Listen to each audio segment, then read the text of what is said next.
सत्य सत्य धर्मपरायणः अभिप्राय प्रियारोह प्रीतिवर्धनः सत्यवान् सात्विकः सत्य सत्य धर्मपरायणः अभिप्राय प्रियार्होः प्रियकृत्प्रीतिवर्धनः. Beautiful, beautiful. With our ladies. Okay. Satyavan. Sorry, Satyavan, Sattvavan. First is Sattvavan. Sattva. Sattvavan. అంటే సత్వము కలిగిన వాడు. సత్వం అంటే సత్వగుణం అని అంటాం కదా. సత్వగుణము అంటే కొంచెం సాయంతి, ఇది దయా, దాక్షిణ్యం వీటన్నిటిని కలవాడిని సత్వము అంటాం కాబట్టి సత్వవాన్. సత్వము కలవాడు. సాత్విక, సాత్వికుడు. మన వారే పదాలే. సత్యగుణ ప్రధానుడు, సత్వగుణ ప్రధానుడు. సత్య, ఇప్పుడు సత్య, సత్పురుషుల ఎడ మంచిగా ప్రవర్తించు. ఎప్పుడు కూడా సత్యాన్ని అంటిపెట్టి ఉంటాడు కాబట్టి సత్యం అంటే తెలుసు అల్టిమేట్. సత్యం అంటే అన్నీ కలిస్తే సత్యం అవుతుంది. ధర్మం ఉండాలి, న్యాయం ఉండాలి, ప్రేమ, శాంతి, అహింస వీటన్నిటినీ కూడా కూడితేనే సత్యం అనేది అవగతం మనకు అవుతుంది. ఇవేవీ లేకుండా సత్యాన్ని మనకు అవగతం కాదు. ఎందుకంటే సత్యం నుంచే అన్నీ పుట్టాయి కాబట్టి. మనం అనుకున్న సత్యం నుంచే ధర్మం పుట్టింది. ధర్మం నుంచి ఈ రెండింటి నుంచి కూడా శాంతి, ఈ మూడింటి నుంచి ప్రేమ, ఈ నాలుగింటి నుంచి అహింస ఇవన్నీ కూడా పుట్టాయి కాబట్టి అంతా కూడా ఇంటర్లింక్డ్ అనమాట. సత్య, ధర్మ, శాంతి, ప్రేమ, అహింస వీటన్నిటినీ కలిస్తేనే ఒక సనాతన ధర్మం అనేది ఏర్పడింది. మిగతా అందరూ కూడా ఒక్కొక్క దాన్ని ఎంచుకుని, కొంతమంది అహింసను ఎంచుకున్నారు, కొంతమంది ప్రేమను ఎంచుకున్నారు. ఇలా రకరకాలుగా ఎంచుకున్నప్పటికీ సనాతన ధర్మం మాత్రం ఈ ఐదింటికి కూడా మూల స్తంభాలు. అంటే ఇవన్నీ లేకుండా అసలు ధర్మం అనేది నడవడం కష్టం. అందుకోసం ఇన్ని వేల సంవత్సరాలైనా, ఇన్ని లక్షల సంవత్సరాలైనా సరే, ఎంతమంది భారతదేశం దండెత్తినా సరే ఈ సత్యం అనే మూల స్తంభం ఉంది కాబట్టి మధ్యలో సెంటర్ లో ఉంది. మిగతా నాలుగు పక్కన ఉంది. అలాంటి సెంటర్ లో సత్యం అనేది ఉంది కాబట్టి ఈ అన్నానికని చెక్కు చెదరదు. అండ్ అన్ని కూడా ఇక్కడి నుంచి పుట్టింది. అన్ని ధర్మాలు కూడా ఇది తల్లి వంటిది సనాతన ధర్మం. సత్య ధర్మ పరాయణ. సత్య ధర్మ విషయములందు దీక్ష గెలవాలి. భగవంతుడికి ఈ రెండు చాలా ప్రీతి. ఒకటి సత్యము. సత్యం అంటే వాక్ సత్యం అనుకోవద్దు. మన డిస్కషన్ లో మాత్రం సత్యము అంటే పరమాత్మ, ది అల్టిమేట్ అన్నమాట. ది అల్టిమేట్ విషయం ఏదైతే ఉందో అది సత్యం. అది మన మాటల్లో చాలా సత్యం అంటే అందరూ కూడా ఎవరు కూడా వాక్ సత్యం అనుకుంటారు. వాక్ సత్యం ఇంపార్టెంట్. మనం డిస్కషన్ లో కూడా సత్యం అంటే పరమాత్మ. ఎప్పుడు నేను పదం వాడినా సరే పరమాత్మను ఉద్దేశించి మాత్రమే సత్యం అంటాం. కానీ మనం సత్యం అంటాం, అబద్ధం అంటాం, నిజం అంటాం. దానికి 100 పదాలు ఉన్నాయి. కానీ ఇక్కడ సత్యం అంటే అసలు సిసలైన అల్టిమేట్ ఏదైతే ఉందో అది సత్యం. అభిప్రాయ, ఎన్నో విధములుగా అభిప్రాయ పడువర్తాది అసలు విషయం. ఎన్నో విధంగా అభిప్రాయపడు. ఒక్కొక్కరు భగవంతుని ఒక్కొక్క రకంగా భావిస్తారు. భగవంతుని భావించడం అంటే నా భావన ఒక్కలాగా ఉంటుంది, ఇంకోరి భావన ఇంకోలాగా ఉంటుంది, ఇంకో భావన ఇంకోలాగా ఉంటుంది. వేణుగోపాల్ గారు శివ, గురుగారు శివ, గురుగారు శివ ఆఫీస్ లో ఉన్నారా? లేదు గురుగారు, ఇంటికి వచ్చేసి. సో సత్యధర్మ అంటే అనేక విధములుగా అభిప్రాయపడేవాడు. ఒక్కొక్కరు భగవంతుని ఒక్కొక్కలాగా ఆలోచిస్తుంటారు. అందుకోసం భగవంతుని ఈ రకంగా అభిప్రాయపడేది అనేది నిశ్చయంగా చెప్పడం కష్టమైనప్పటికీ కూడా మన ధర్మాలు, మన శాస్త్రాలు, పురాణాలు, వేదాలు, ఉపనిషత్తులు క్లియర్ గా చెప్పాయి భగవంతుని ఎవరు ఏ రకంగా భావించుకున్నైతే ఏదైతే సత్యమైనది. సత్యం చాలా వచ్చేస్తున్నాం. అయ్యో,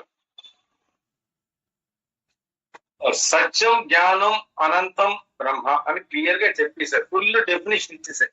ఏదైతే సత్యమైనదో, ఏదైతే జ్ఞానవంతమైనదో, జ్ఞానం లేకుండా భగవంతుడు అవగతం కాడు కాబట్టి జ్ఞానవంతమైనది, చైతన్యవంతమైనది ఏదైతే ఉందో, ఏదైతే అల్టిమేటో, ఏదైతే అనంతమైనదో, శాశ్వతమైనదో, సర్వత్రా వ్యాపించి ఉన్నదో, ఏదైతే ఆనందాన్ని కలుగు చేస్తుందో, ఎల్లవేళ కూడా భగవంతుని స్మరించుకోవడం అంటే మన ఆనందంలో ఉండాలి. అది మనకి ప్రూఫ్ అన్నమాట. ఆనందం పెరుగుతూనే అది లెక్క అనమాట. అదొక యూనిట్ అనమాట, అదొక మెజర్మెంట్ అనమాట. ఇంకా ఆ ఆనందంలో ఉన్న వారికి కష్టాలు సుఖాలు అన్నింటినీ కూడా ఒకేలా తీసుకుంటాడు. ఆ స్టోరీస్ అందరు మనం చదివే ఉంటాం. అన్నమయ్య క్షేత్ర మహాభక్తులు భక్త తుకారు వీళ్ళందరూ ఏ కష్టం వచ్చినా ఏమొచ్చినా సరే వాళ్ళ మనసులో మాత్రము ఎక్కడ ఆనందాన్ని మాత్రం పొందుతారు. సో ఇది భగవంతుని సూచన చాలా సులువుగా చెప్పేసింది. సత్యమైనది, జ్ఞానవంతమైనది, చైతన్యవంతమైనది, అనంతమైనది, ఆనందమైనది ఏదైతే ఉందో అది బ్రహ్మము అని చాలా క్లియర్ గా మనం అన్ని చెప్పేసి అది అనేక విధములుగా అభిప్రాయపడేవాడు. ఒక్కొక్కరు ఒక్కొక్కలాగా భగవంతుని ఆలోచిస్తూ ఉంటారు. ప్రియార్హ ప్రేమ పాత్రుడు, ప్రేమ ఆయనకి ఆయన చూపించేదంతా ప్రేమే. మన యొక్క జన్మ కర్మ ఫలం వాటి వల్ల పాపపుణ్యాల వల్ల మనకి కష్టాలు సుఖాలు నష్టాలు లాభాలు ఎదురుతూ ఉంటాయి. అందుకోసం వాటిని మెల్లిగా వాటి నుంచి చట్టం నుంచి తప్పించుకోవడానికి మన ప్రయత్నం మనం చేస్తూ అందుకు మాత్రం పూర్తిగా సహకరిస్తాడు పరమాత్మ. విపరీతమైన ప్రేమ స్వరూపుడు ప్రియార ప్రేమ స్వరూపుడు, ప్రేమ పాత్రుడు, ప్రేమను పొందేవాడు ఆయనే, ప్రేమను అనుగ్రహించేవాడు ఆయన. అర్హ అన్నింటికి అర్హుడైన వాడు. దీనికి దానికి అని చెప్పడానికి ప్రతి దానికి ఆయన అర్హత ఉంది. ఏ రకంగా భావించినా సరే అర్హత ఉంది. ఒక్క నిమిషం గోపాలకృష్ణ గారు శివో మైక్ మైక్ మైక్ ఆన్ చేయండి, మైక్ ఆన్.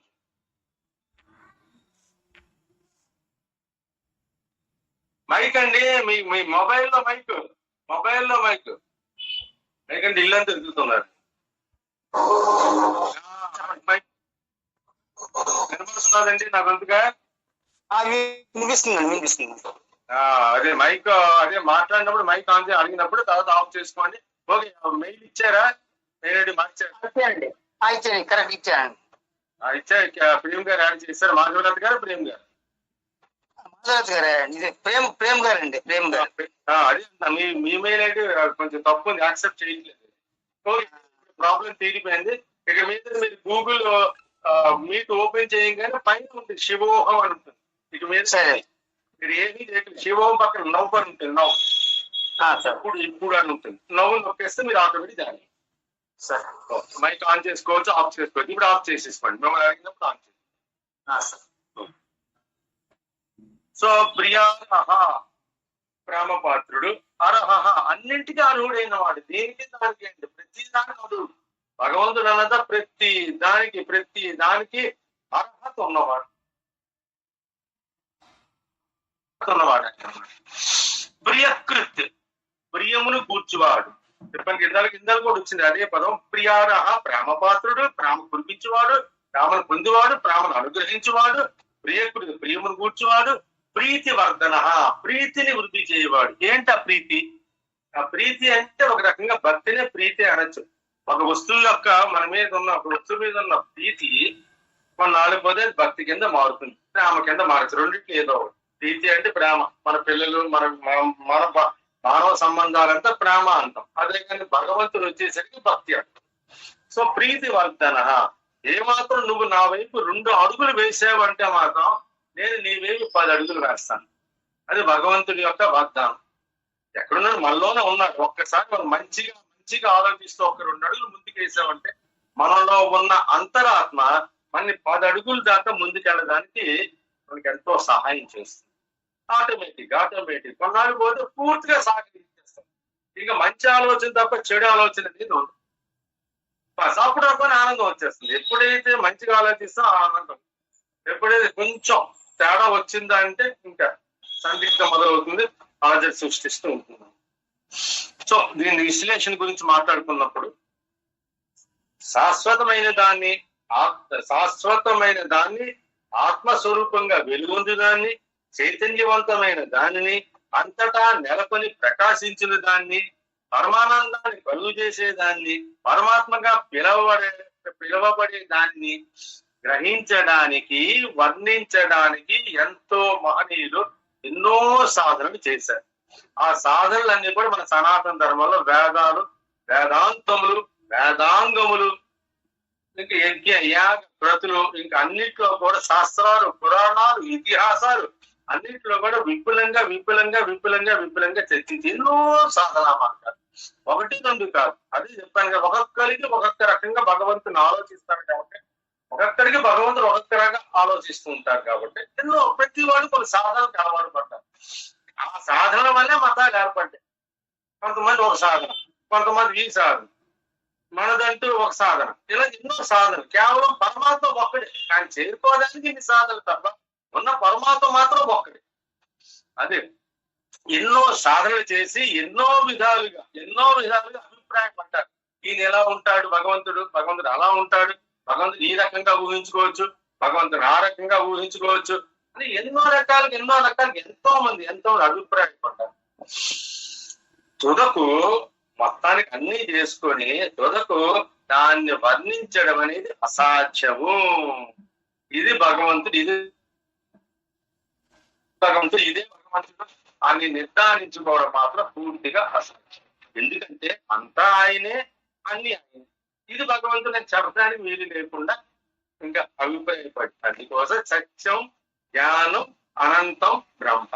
ఏదైతే సత్యమైనదో, ఏదైతే చైతన్యవంతమైనదో, ఏదైతే అనంతమైనదో, ఏదైతే ఆనందమైనదో అదే బ్రహ్మము అని ఒక తీర్మానానికి వచ్చేసారు.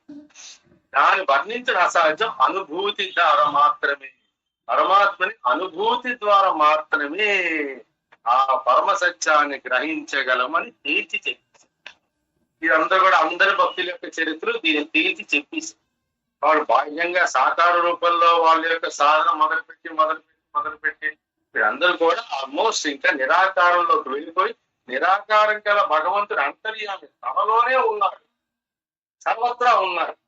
అంతా రామమయం, జగమంతా రామమయం. తర్వాత అంతా వ్యాపించినవాడు నాలోనే ఉన్నాడు అంతర్యామి అని చెప్పి ఒక నిర్ణయానికి వచ్చి వాళ్ళ జీవితాన్ని ఎంతో సుసంపన్నం చేసుకున్నారు. దేనికి కష్టపడలేదు. కష్టమైన సుఖమైన ఏది జరిగినా సరే ఒకేలాగా ఉంటూ వాళ్ళ సాధనని కొనసాగించి, ఇవన్నీ కూడా మన చరిత్రలు చెప్తుంది, మహానుభావుల చరిత్ర. ఈ ఆత్మానుభూతిని పొందడానికి ముఖ్యంగా చాలా ఇంకా చక్కో డిఫైన్ చేశారు. ఈ ఆత్మానుభూతి పొందడానికి ముఖ్యంగా కర్మ భక్తి కూడా, కర్మ భక్తి ఒకటే కాబట్టి రెండు అది కూడా చెప్తున్న కర్మ భక్తి జ్ఞాన మార్గాలు. కర్మ అంటే పూర్తిగా భయం కొద్ది చేసేది ఒకటి ఉంటుంది, దాని కర్మ అనొచ్చు. భక్తి కూడా కర్మ అయినప్పుడు కూడా ఆ భక్తిలో విశ్వాసం ఉంటుంది. ఈ కొంచెం దీంట్లో భయం ఉండొచ్చు, దాంట్లో విశ్వాసం ఉండాలి. భక్తిలో మాత్రం ఎట్టి పరిస్థితిలో కూడా భయం అనేది ఉండకూడదు. భక్తిలో గాని భయం ఉంది అంటే మాత్రం అది నాటనే అవుతుంది. భక్తి అంటే భయం లేకుండా భగవంతుని పూజించేదాన్నే భక్తి అంటారు. ఒకవేళ భయంతో కానీ భగవంతుని కొలుస్తున్నామంటే అది కర్మ. కానీ ఇంకా కర్మ పండిపోయి కర్మయోగం అవుతుంది. భక్తి పండిపోయి అనన్య భక్తి కింద ఎలాగైతే మారుతుందో కర్మ పండి నిష్కామ కర్మగా మారుతుంది. అది ఆ రెండు స్టేజ్. ఈ భక్తి అనన్య భక్తి, ఈ కర్మ కాస్త కర్మ నిష్కామ కర్మ, నిష్కామ నుంచి కర్మ యోగం. ఎప్పుడైతే భక్తి అనన్య భక్తిగా మారిందో దాన్ని భక్తి యోగము అంటారు. కర్మ ఎప్పుడైతే నిష్కామంగా మారిందో దాన్ని కర్మ యోగము అంటారు. అది తేడా. భక్తికి భక్తి యోగం, కర్మయోగానికి తేడా. అంటే శ్లోకం అంటే కలయిక. ఈ కర్మ చేస్తూనే ఉన్నా కానీ లాస్ట్ లోని ఒక చోట పీక్ చేరుకుంది ఈ కర్మలో. ఇంకా నిష్కామ కర్మ, ఇంక ఎటువంటి ఆలోచన లేదు, అది కర్మయోగం. ఇంకా నీకు మనసులో ఇది చేస్తున్నాను, నాకు ఇది కావాలి అన్న ఆలోచన ఉండదు. ఇస్తాడు కదా నమ్మకం కనపడుతుంది, అన్ని ప్రసాదిస్తాడు. ఎందుకు అడగడం అసలు? నేను అడగను. నన్ను పుట్టించమని చెప్పి నేను అడిగాను, నన్ను పెద్దవాళ్ళు చేయమని చెప్పి నేను అడిగాను, నాకు విద్యాభూషణ నా బుర్ర వికసించాలని చెప్పి నేను అడిగాను, నా గుండు కొట్టుకోవాలని చెప్పి నేను అడిగాను. ఇవన్నీ ఆటోమేటిక్ గా జరిగిపోతున్నాయి. కానీ అడగవలసిన అవసరం ఏముంది అన్న స్టేజ్. ఎప్పుడైతే అడగాల్సిన అవసరం లేదు అంటాడో ఇక చేసే కర్మలన్నీ కూడా నిష్కామంగా చేస్తాడు. ఎందుకు అడిగి ఉపయోగం? అందుకోసం ఏదో మంచి చేస్తున్నాను ఇంకా మర్చిపోవడమే దర్శనం. అది ఇంకా అసలు బుర్రలో చేసేనన్న విషయాన్ని పూర్తిగా మర్చిపోతేనే అది నిష్కామకరం అవుతుంది. అదే భక్తిలో. సో కర్మ భక్తి జ్ఞానం ఈ రెండు పండాలంటే జ్ఞానం ఉండాలి. మళ్ళీ ఇదంతా కూడా మీకు ఈ జ్ఞానం అనేది మళ్ళీ మిమ్మల్ని ఒక రకమైన సందిగ్ధంలో నెట్టికూడదు.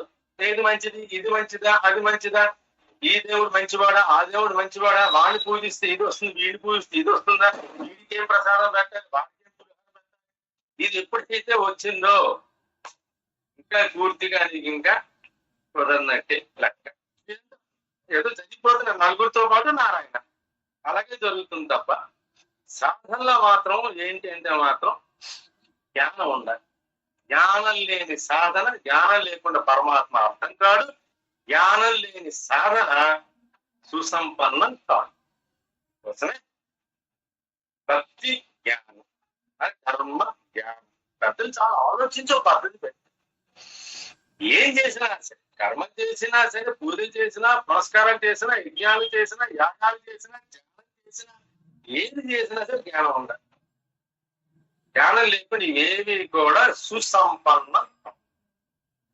అందుకోసమే కర్మ జ్ఞానం, ఈ రెండింటి వల్ల రావాల్సిన వైరాగ్యం. ముందు చాలా సింపుల్ గా ఎంతో బ్యూటిఫుల్ ఆలోచించి మూడు వైరాగ్యం. వైరాగ్యం అంటే ఏంటి అంటే ఎన్ని ఉన్నా సరే వదిలేయడం కాదు. అదప్పుడు చాలా చాలా తప్పుగా అర్థం చేసుకున్నారు.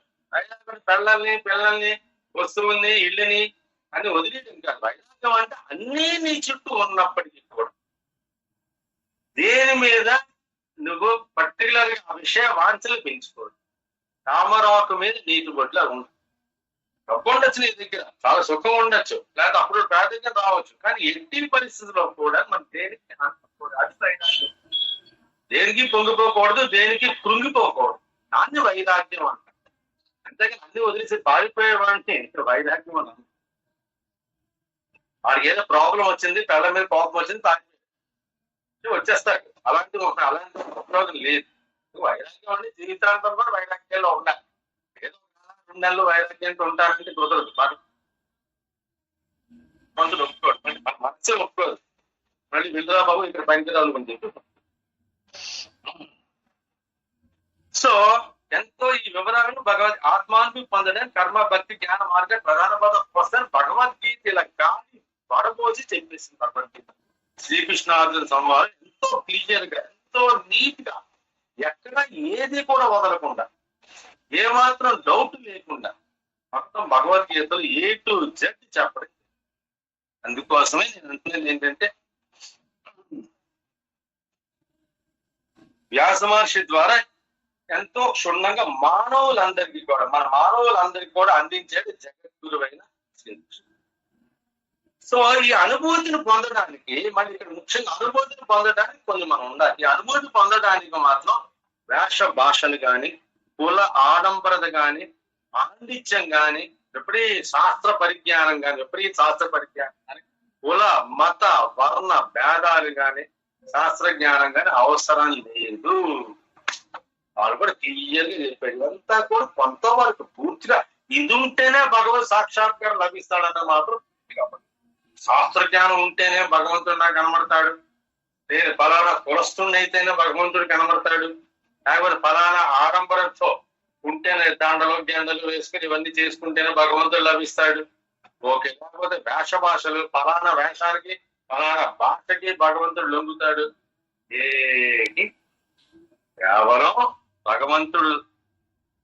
కేవలం భగవంతుడు సహజంగా ప్రసాదించిన జ్ఞానం.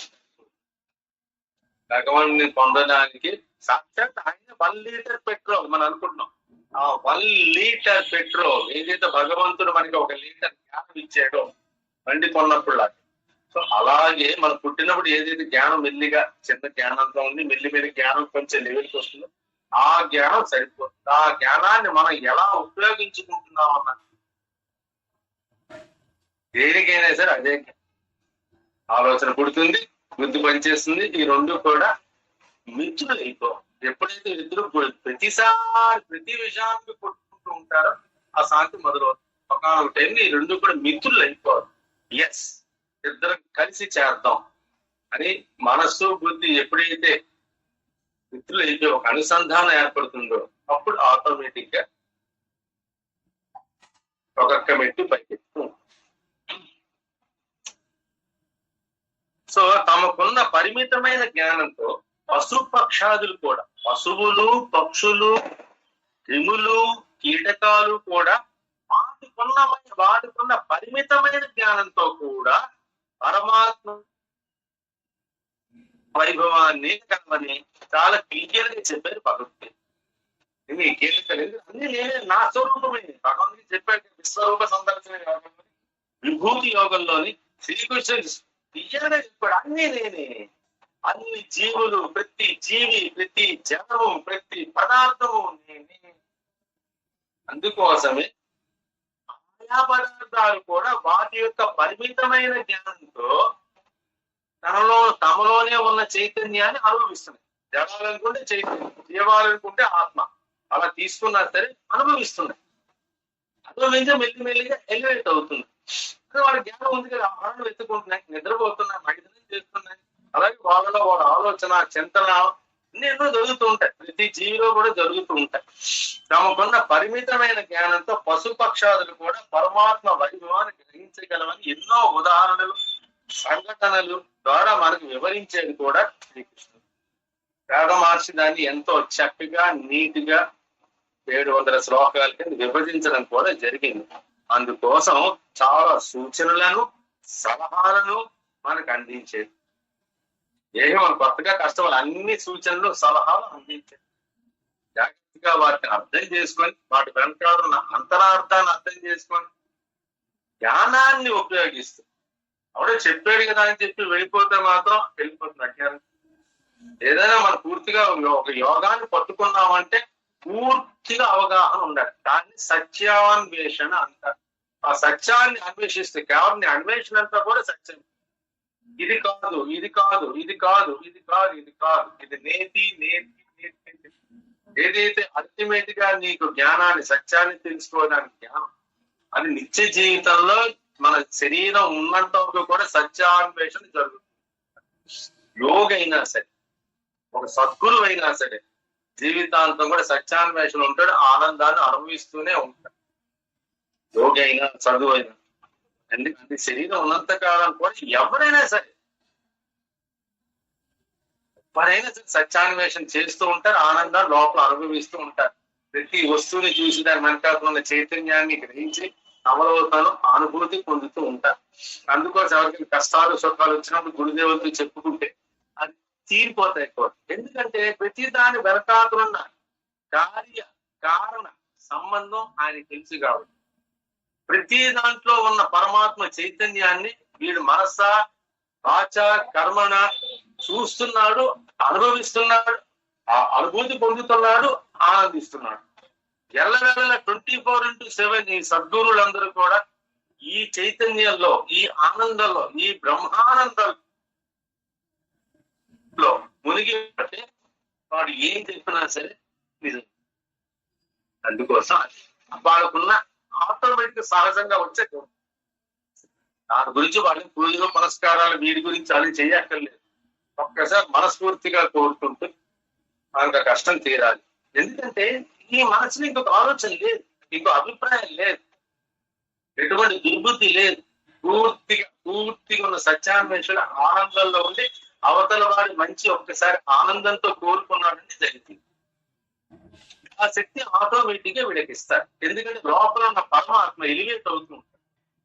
లోపల ఉన్న ఆత్మస్వరూపంలో ఉన్న పరమాత్మ చిన్న విద్యుల్లేఖిన భాస్వర ఉన్నవాడు లోపల పరమాత్మ స్వరూపం ఇలా వికసించి వికసించి వికసించి వికసించి మొత్తం ఒళ్ళంతా కూడా, ఒళ్ళు అంత చూస్తున్న కళ్ళు, చెవులు అంతా కూడా ఎక్కడ నడిచే దారి వెనకాల ఇది అంతా కూడా ఒక పరమాత్మ స్వరూపం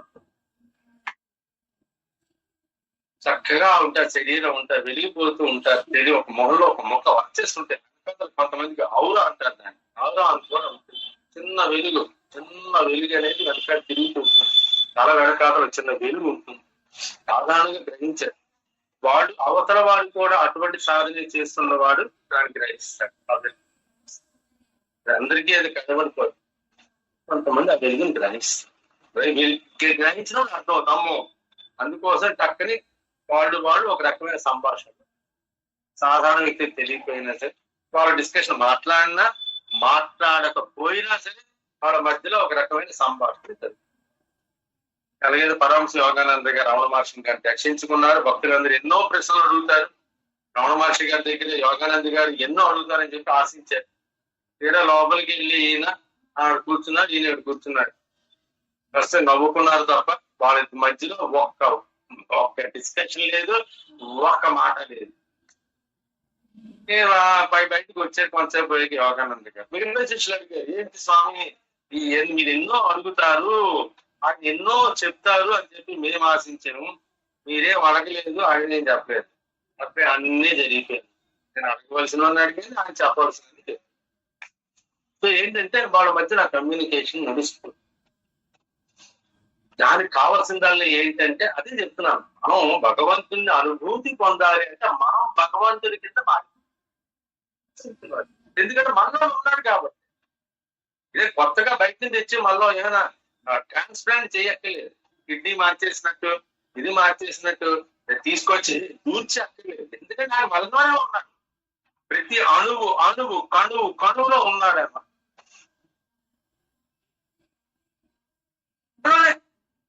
ప్రతి అణువు ఆయన, ప్రతి అణువు ఆయన. ఎందుకు అనుభూతి పొందడం? అంతా ఇక్కడ అంతా ఆయన ఉన్నప్పుడు అనుభూతి పొందడం కష్టమైన లేదు, సాధన చేయాలి. మనస్సు బుద్ధి ఏకం కావాలి ఒక్కసారి. ఎందుకంటే నేను మొదటి నుంచి చెప్తున్నా, ఇవన్నీ కూడా ఆత్మ నుంచే పుట్టాయి. ఆత్మ నుంచి ప్రాణం, ప్రాణం నుంచి బుద్ధి, బుద్ధి నుంచి మనస్సు, మనసు నుంచి ఇంద్రియాలు, ఇవన్నీ కూడా అక్కడి నుంచే వచ్చాయి. కాబట్టి మళ్ళీ ఇవన్నీ కూడా ఎవరిదారు ప్రీతిని చేస్తూనే ఉంటాయి. కాబట్టి కానీ మనం రకరకాల దాంతోనే వాటిని అడ్డుకుంటుంది. ఇప్పుడు నాకు ఫ్రీగా హైవేలా క్లియర్ చేసేయాలి. క్లియర్ చేస్తే వెళ్ళి ఇవన్నీ కూడా వెళ్ళి అలా ఆత్మలో పలుస్తాయి. ఇంద్రియాలన్నీ మనసులో చనిపోయినప్పుడు ఇవన్నీ ఇదే జరుగుతుంది. చనిపోయినప్పుడు ఏం జరుగుతుంది? చాలా మంది అడుగుతుంటారు. చనిపోయినప్పుడు ఇంద్రియాలని మనసులో, మనసు బుద్ధిలో, బుద్ధి ప్రాణంలో, ప్రాణం ఆత్మలో. అలాగే వీడు చేసిన పాప పుణ్యాలన్నీ కూడా స్థూలదేహం, సూక్ష్మదేహం, కారణదేహం, ఒక చిప్ అనేది తయారవుతుంది. ఆ చిప్ అనేది సిమ్ కార్డ్ లాంటి చిప్ ఉంటుంది. అది ఇంకో శరీరంలోకి మళ్ళీ ఆత్మ వచ్చేసి ప్రాణ రూపంలో వీడిని చేసేది. సో ఇవేమి మారవు. ఈ శరీరం మారుతుంది, మనతో పాటు వెనకాల మన జ్ఞానం వస్తుంది, జ్ఞానంతో పాటు పాపం వస్తుంది, పాపంతో పాటు పుణ్యం కూడా వస్తుంది. అన్నీ వస్తాయి లైన్ మీద. సో ఇది సృష్టి రహస్యం. అందుకోసం ఇవన్నీ కూడా అక్కడి నుంచే వచ్చాయి కూడా వెళ్ళిపోతూనే ఉంటాయి. కేవలం మన సాధన చెయ్యాలి. ఆ సాధన కూడా చేసేది జ్ఞానవంతంగా చెయ్యాలి. అర్థం లేని సాధన వల్ల ఉపయోగం లేదు. జ్ఞానవంతంగా చేస్తే తప్పకుండా మనలోనే ఉన్న ఆత్మస్వరూపం ఒక్కసారి ఇలా ఎలివేట్ అయితే సాక్షాత్తు మనమే భగవంతుని కింద మారి, అయమాత్మ బ్రహ్మ అహం బ్రహ్మాస్మి, అదే చిదానంద రూప శివోహం శివోహం. శంకరాచార్య చెప్పినట్టు నేను ఏమీ కాను, నేను సాక్షాత్ శివస్వరూపుని, సాక్షాత్ శివుణ్ణి, సచ్చిదానంద స్వరూపుడైన శివుణ్ణి నేను, శివుణ్ణి తప్ప వేరెవ్వరిని కాను. ఇలాగే అది ఎందుకంటే అన్నిసార్లు మీకు చెప్తున్నాను అంటాం. ఇది మన స్వరూపమే శివతత్వం. మనందరం కూడా సాక్షాత్ శివస్వరూపం, సాక్షాత్ ఆత్మస్వరూపులు కోసమని చెప్పి ఇది ఈ శ్లోకం తాలూకా. వేణుగోపాల్ గారు బయటికి వెళ్ళినట్టున్నారు, వస్తాయి కొంచెం మాట్లాడతారేమో. సో ఇది మిత్రులారా ఈ 93వ శ్లోకం యొక్క అర్థం. కాబట్టి ఈ రకమైన సాధనతో మనం వెళుతుంటే మాట్లాడబడి త్వరలోనే భగవంతుడు, మనలో ఉన్న ఆత్మగుణం భగవంతుడు పరమాత్మ మనకి ఎలా నిలుతాడు, మనమే ఆయన కింద మారి.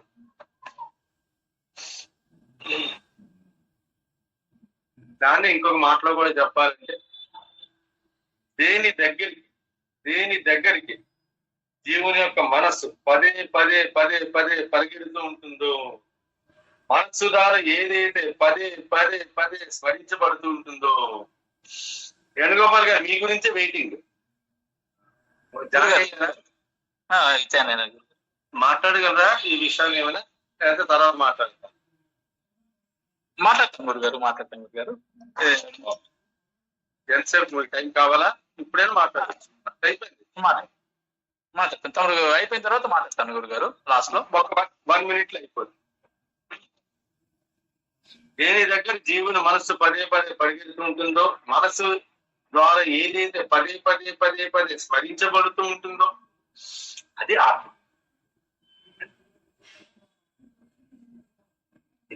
ఇలా అన్ని పరిగెడుతూ ఉంటాయి, అదే పరిగెడుతూ ఉంటాయి. అది అది మనకు అర్థమైంది అంటే మాత్రం క్లియర్ గా అర్థం. సో సంకల్ప వికల్పాలు చేసేది జీవన మనస్సే, అలాగే ఉపాసించేది కూడా జీవన మనస్సే. అది మొదటి నుంచి అంటే మనస్సు మనస్సు మనస్సు మన స్నేహితుడిగా చేసి ఉండాలి. మనస్సు ఎప్పుడు కూడా స్నేహితుడి కింద ఉండాలి. ఎందుకంటే సంకల్ప వికల్పాలు చేసేది జీవన మనస్సు, అలాగే ఉపాసించేది కూడా జీవన మనస్సు. వీడు భగవంతుడు ఉపాసించాలి, జీవన మనస్సు. సాధన కూడా చేసేది జీవన మనస్సు. పరమాత్మని అనుభూతి పొందేది కూడా జీవన మనస్సు. అంతా కూడా ఈ టాక్టిక్స్ అంతా కూడా ఈ మొత్తం అంతా కూడా ఈ మనస్సు చుట్టూనే. ఈ మనస్సుకి వెనకాల జ్ఞానం ఉంటుంది, బుద్ధి రూపం. ఈ రెండు కూడా స్నేహంగా ఉన్నాడంటే ఆత్మ మన దగ్గరే ఉంటుంది, మనలోనే ఉన్న ఆత్మ ఇంకా బ్రహ్మాండం విడాలి. అది సింపుల్ లాజిక్, చాలా సింపుల్ లాజిక్. ఆధ్యాత్మిక అంతా లాజికల్ గానే ఉంది. మిగతా విషయాలు మళ్ళీ మాట్లాడుకుందాం. మాట్లాడతారా అండి వేణుగోపాల్ గారు? గురుగారు మాట్లాడతాను. గురుగారు తమ చెప్పినట్లు వెహికల్ గురించి మాట్లాడినాం గురుగారు. 40 seats కెపాసిటీ గురుగారు. డ్రైవర్ ఉంటాడు. డ్రైవర్ కాకుండా మనకు గురువు, జగద్గురువు. సో అందుకోసం ఈ గురువు అన్న పదం చాలా ఇంపార్టెంట్. అవన్నీ పెడితే వాడు గురువు అని చెప్పి ఏదో అలా కళ్ళు మూసి కూర్చారా, ఇలా జరిగిపోతుంది, ధ్యానంలోకి వెళ్ళిపోతావు, అలాంటి పాపం ఎక్కువ అయిపోతుందా, విధితలు ఎక్కువ అయిపోయి డబ్బులు ఖాళీ అయిపోతుందా, బుర్ర పాడైపోతుందా. ఆచార్య రజనీష్ అండి మొత్తం స్పైల్ చేసి వెళ్ళిపోయింది. ఆచార్య రజనీష్ ఆచార్య మళ్ళీ ఒక ఓషో అని పేరు. అది ఆయన కాదు పాపం, ఆయన చూసి అమెరికా భయపడిపోయింది. ఇప్పుడు మన ఇండియా భయపడటం కాదు, అమెరికా భయపడిపోయింది. అంత ప్రతి ఏం చేసేస్తున్నాడు అర్థం కావట్లేదు. ఎంత అంటాడు, నగ్న ఉంటాడు, నగ్నంగా తిరగమంటాడు, ఇచ్చేస్తాడు, అది చేస్తాడు, అదే రామంటాడు, అదే సృష్టి అంటాడు, ఇదంటాడు, అదంటాడు. మొత్తానికి అమెరికా నమస్కారం పెట్టేసి బాబోయ్ మీరు వెళ్ళిపోతే లేకపోతే మిమ్మల్ని డిపోర్ట్ చేసేస్తాం అన్నారు. మిమ్మల్ని అలా తీసుకెళ్లేసి ఇండియాలో పడేస్తాం. అమెరికాలో తొందరగా అరెస్టులు చేయరు అన్లెస్ వాడు క్రైమ్ చేస్తే. మన ఇండియాలో సెక్స్ అనేది పెద్ద క్రైమ్, కానీ అమెరికాలో sex is not a crime. ఒక ఆడవాళ్ళు ఒక మగవాళ్ళు ఒక రూమ్ లో మాట్లాడుకుంటున్నారు అంటే మాత్రం మనం ఏం చేస్తాం, ఎవరో తీసుకో ఎవరు అమ్మ. అమెరికాలో అది పట్టించుకోరు, పోలీసులు కూడా రారు, రైడింగ్ అనేది జరగదు, పక్క వాళ్ళు కూడా పట్టించుకోరు. వాళ్ళ వల్ల డిస్టర్బెన్స్ వస్తేనే పట్టించుకుంటారు తప్ప వాళ్ళ లోపల ఏం చేస్తున్నారు, ఎవరితో ఉన్నారు, నోబడి కేస్. మీరు కంప్లైంట్ ఇచ్చిన పోలీసులు అంటే చట్ట పరిధిలో లేదు. సో నేను అనేది ఏంటంటే అది అమెరికా భయపడి బాబు కొండ్రో బాబు ఎందుకంటే అక్కడ ధనం దోచుకోలేదు, దొంగతనం చేయలేదు, సెక్స్ ఇంకా కోర్టులో కూడాను ఎటువంటి రూల్స్ వెళ్ళిపోమన్నారు బాబు. మళ్ళీ పూణే వచ్చాడు. ఇంకా వినోద్ కన్నా వీళ్ళు వాళ్ళు. సో నేను అనేది ఏంటంటే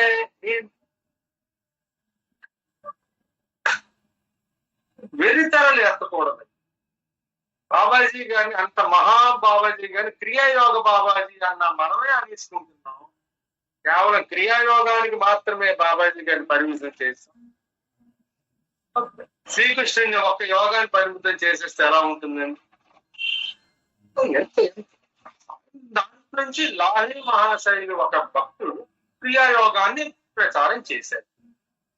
బాబాజీ గారు అప్పటి నుంచి ఉన్నారు. లాహిరి మహాశయ 18వ శతాబ్దం. ఈ 18 ఏళ్ల పాటు బాబాజీ గారు ఇంకెవరు శిష్యులు లేరనుకుంటున్నారా? బాబాజీ గారు ఎవరికి కూడా భక్తి మార్గము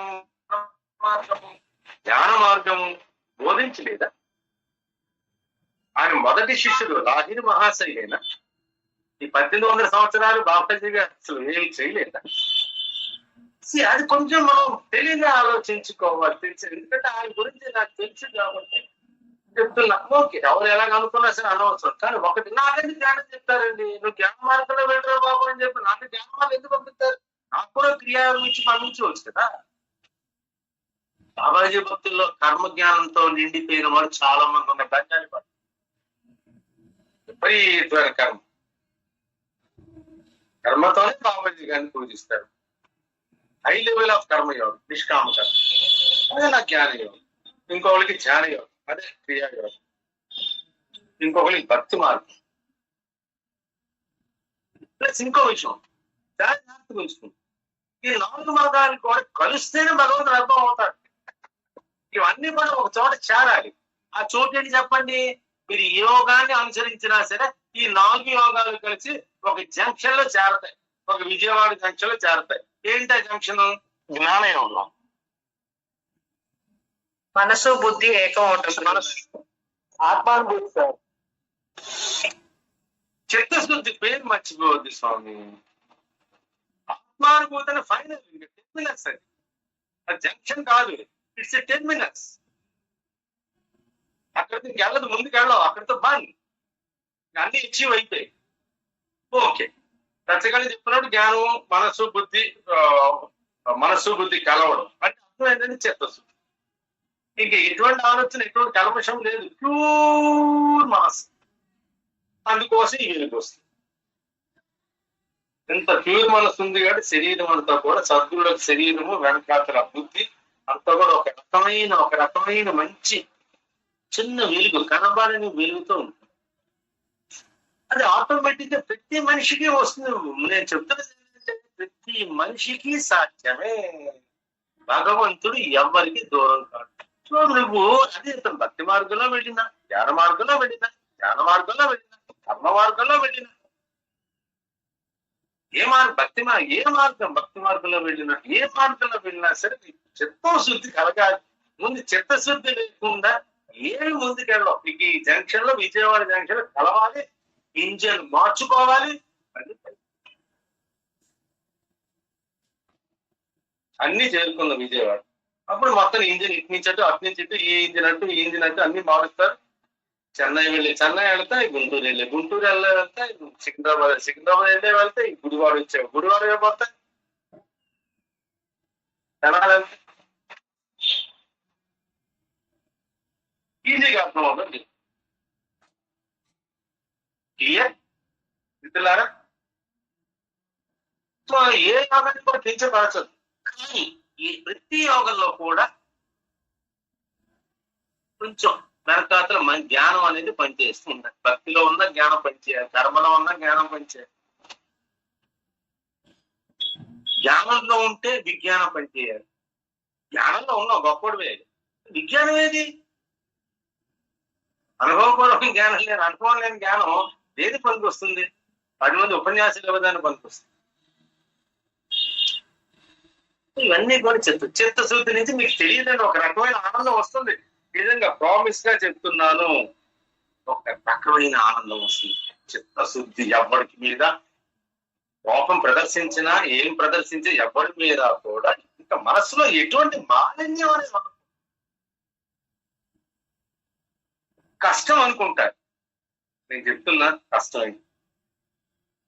నువ్వు ఒక వ్యక్తిని కోపడచ్చు, నేను ఒక వ్యక్తిని కోపడచ్చు, కొంచెం పరుషంగా మాట్లాడచ్చు, కానీ అంతే ఆ 30 seconds ఆ 60 seconds, దట్స్ ఆల్.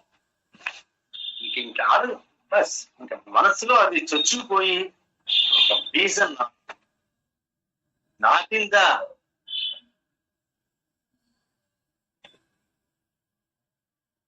అది నా మార్గం, సింపుల్ మార్గం. అంటే దాన్ని కొత్తగా కంగారు పడిపోయి ఏం చేసేవలసిన అవసరం లేదు. మనస్సును శుభ్రం చేసుకుంటూ ఉండు. ఏసీని శుభ్రం చేయాలి. ప్రతి 3 నెలలకు ఒకసారి, సమ్మర్ లో పట్టుకుని నెలకోసం శుభ్రం చేయాలి. వర్షాకాలం, శీతాకాలం పర్వాలేదు కాబట్టి మళ్ళీ స్టార్ట్ అవ్వగానే చేయాలి. ప్రతి 20 రోజులకు ఒకసారి ఏసీ బ్రష్ పెట్టి క్లీన్ చేస్తాం. అలాగే కార్బొరేటర్ క్లీన్ చేస్తూ ఉండాలి. పూర్వకాలం ఇది కార్బొరేటర్లు ఉండట్లేదు, పర్వాలేదు, ఎలక్ట్రానిక్ వెహికల్స్ కాబట్టి కార్బొరేటర్ ఉండదు. అట్లీస్ట్ ఆ ఎయిర్ ఫిల్టర్ క్లీన్ చేస్తూ ఉండాలి. ప్రతిదీ క్లీనింగ్, ఫ్రిడ్జ్ క్లీన్ చేస్తూ ఉండాలి. ఆ స్టవ్ని క్లీన్ చేస్తూ ఉండాలి, బట్టని క్లీన్ చేస్తూ ఉండాలి, శరీరాన్ని సబ్బుతో క్లీన్ చేస్తూ ఉండాలి. అంతే మనసును కూడా క్లీన్ చేస్తుంది. ఇదే సాధన. ఇలాంటి గురువు దగ్గరికి ఎవరు రాడు, చాలా తక్కువ మంది వస్తారు. ఈ గురువుకు వాళ్ళే చాలు, వాళ్ళే చాలు. ఆ 15 మంది 20 మంది చాలు, లేదా 20 మంది 40 మంది చాలు. మిగతా వాళ్ళకి మాత్రం వేల మంది కావాలి. అసలు లేదు, అసలు కరెక్ట్ ఉన్న వాళ్ళు 5 మంది చాలు.